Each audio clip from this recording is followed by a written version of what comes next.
आज की ये प्रेस कॉन्फ्रेंस रखने का जो हमारा मेन आज मुद्दा था, अब दो मुद्दे बन चुके हैं। सबसे पहला, आने वाली इस 15 फरवरी को आईएसओ यानी आईएनएलडी स्टूडेंट ऑर्गेनाइजेशन, जो इंडियन नेशनल लोकदल की छात्र इकाई है, हमारा 5वां स्थापना दिवस मनाया जा रहा है। और ये सिरसा में मनाया जा रहा है, सीडीएलयू में मनाया जा रहा है, और पूरे प्रदेश भर से सभी छात्रों को न्योता दिया गया है। और हमें उम्मीद है पूरे प्रदेश भर से हमारी जो छात्र इकाई के हमारे जितने साथी है वो सब वहां पहुंचने का काम करेंगे।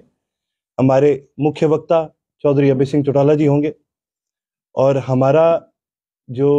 हमारी नेशनल बॉडी है उसका गठन भी आने वाली इस 15 तारीख को करा जा रहा है।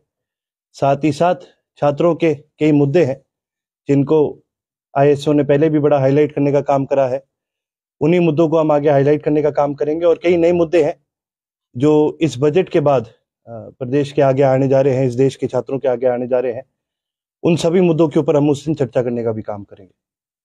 साथ ही साथ आईएसओ ने हर साल अपने संगठन के माध्यम से समाज सेवा करने का काम करा है, चाहे वो रक्तदान के कैंप हो, चाहे वो नशा मुक्ति के अभियान हो, चाहे वो कैंपस की सफाई के अभियान हो।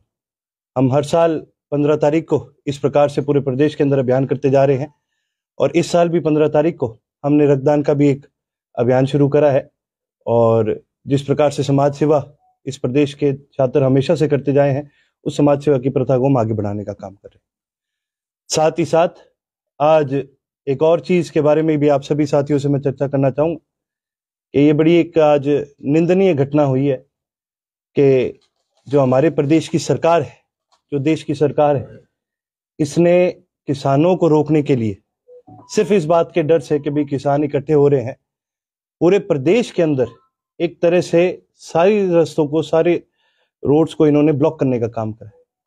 आप सिरसा शहर के अंदर भी हैं, अगर आप देखेंगे यहाँ से रानिया की तरफ अगर आप जाएंगे तो किस तरह का सरकार ने ब्लॉक करा है। पहले तो 4-5 टाले मिट्टी के गिरे, फिर उसके बाद कंक्रीट के बैरिकेड लगाए, कंक्रीट के बैरिकेड के बाद जो पुरानी पाइपें पड़ी होती है कंक्रीट की वो लगाई उसके आगे, और फिर उसके आगे पुलिस का बैरिकेड लगाया। आप सोच सकते हैं इतनी भयंकर बैरिकेडिंग सरकार ने आज जो करी है, ये केवल और केवल सरकार का डर आपको दिखाने का काम करता है। एक तरफ इस प्रदेश की और इस देश की सरकार अपने गुणगान गाती है, लेकिन दूसरी तरफ आप ये देखो क्या हालात बन चुके हैं। 13 तारीख के डर में 3 दिन पहले इस प्रदेश की सरकार ने इंटरनेट की सारी सेवाएं बंद कर दी।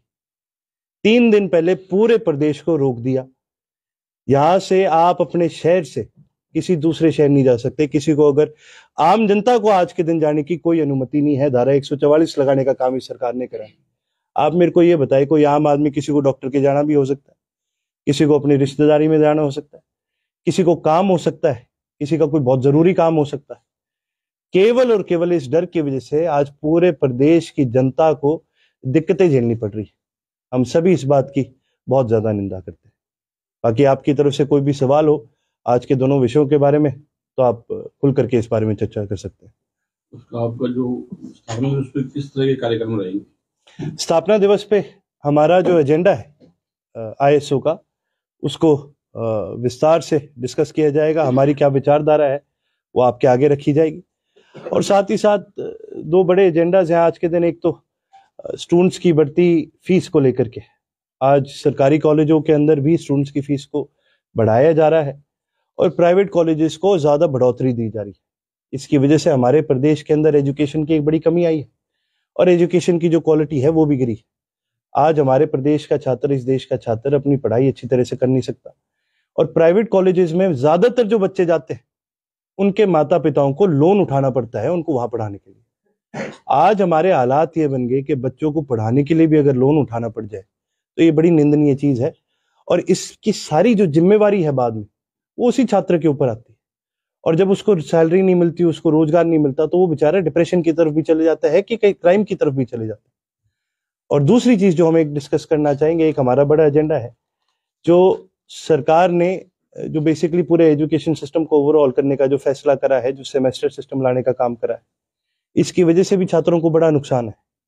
हमारे एजुकेशन सिस्टम तो इतना अच्छा माना जाता है कि दुनिया भर से बच्चे भारत में आते हैं पढ़ने के लिए। यदि किसी की जरूरत है तो ज्यादा प्रैक्टिकल कोर्सेज की जरूरत है, ज्यादा लंबे कोर्सेज की जरूरत नहीं है। आज हमारा एजुकेशन सिस्टम पूरी तरह से थियरी की तरफ जाने लग रहा है, जबकि सारी दुनिया आज के दिन प्रैक्टिकल कोर्सेज के माध्यम से अपने बच्चों को आगे बढ़ावा देने का काम करती है। आज पढ़ाई को लंबा करने की जरूरत नहीं है, पढ़ाई को इंटीग्रेटेड करने की जरूरत है। ये दो हमारे बड़े विशेष मुद्दे रहेंगे, और भी कई सारे रहेंगे। और कार्यक्रम में चौधरी अभय सिंह जी भी सभी हमारे साथियों को संबोधित करने का भी काम करेंगे, और भी कई सारी चीजों के ऊपर हमारी चर्चा होगी। इलेक्शन को लेकर, छात्र इलेक्शन को लेकर भी चर्चा है। हमने हमेशा से हरियाणा प्रदेश के अंदर छात्र इलेक्शन के हक में बात करी, यहाँ तक कि जब पहले अनाउंस करे गए थे और उसके बाद जब इनडायरेक्ट इलेक्शंस करे गए थे तो हमने इसका बहिष्कार भी करने का काम करा था। इनडायरेक्ट इलेक्शंस किसी भी माध्यम से सही इलेक्शंस नहीं माने जाते, क्योंकि वो सही रिप्रेजेंटेशन नहीं देते। आपने हाल ही में देखा होगा, चंडीगढ़ जैसे शहर के अंदर जो एक यूनियन टेरिटरी है, जिसके ऊपर मतलब सीधा सीधा एडमिनिस्ट्रेशन राष्ट्रपति की होती है, यूनियन टेरिटरी के एडमिनिस्ट्रेशन को हम सबसे साफ एडमिनिस्ट्रेशन मानते हैं। और चंडीगढ़ जैसे शहर के अंदर भी सरकारी कर्मचारी के माध्यम से वोटों के अंदर धांधली करी गई, तो फिर यूनिवर्सिटी के इनडायरेक्ट इलेक्शंस क्या चीज है? इसमें तो सरकार हमेशा ही अपने बच्चों को आगे बढ़ाने का काम कर सकती है। हम किसी भी हाल में, और खास करके ऐसी किसी भी सरकारी प्रक्रिया में जिसके अंदर सरकार डायरेक्टली इन्वॉल्व है, हम तो उसको मानते ही नहीं। आज इस भारत की सरकार ने ये साबित करने का काम करा है कि ये इस देश को डेमोक्रेसी से दूर ले जाने का काम कर रहे हैं, ये तो तानाशाही की तरफ जाने का काम कर रहे हैं। ये चाहे आज साफ साफ ना दिखे, पर आप ये मान करके चले कि अगर इसी प्रकार से ये बीजेपी की सरकार इस प्रदेश के अंदर, इस देश के अंदर आती रही, तो हमारी डेमोक्रेसी ही खतरे में हो जाएगी। युवाओं को विधानसभा लोकसभा के चुनाव पे आ रहे हैं, वहां भी कुछ जगह दी जाएगी? युवाओं को विधानसभा के और लोकसभा के चुनाव में दोनों में जगह दी जाएगी।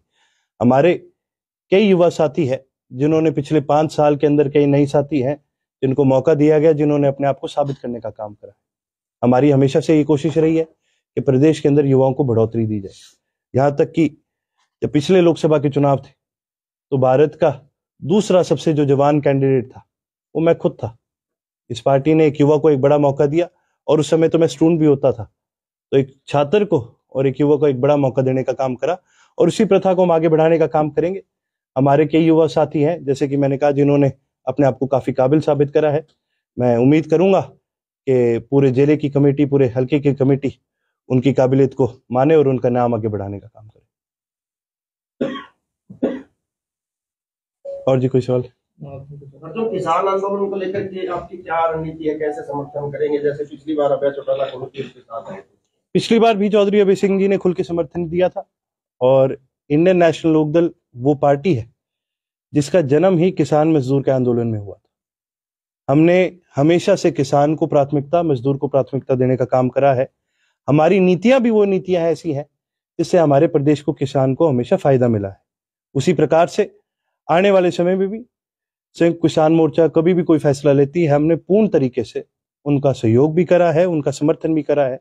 और हमारा एक एक कार्यकर्ता किसान आंदोलन में इस प्रदेश के और इस देश के एक एक किसान के साथ खड़ा है।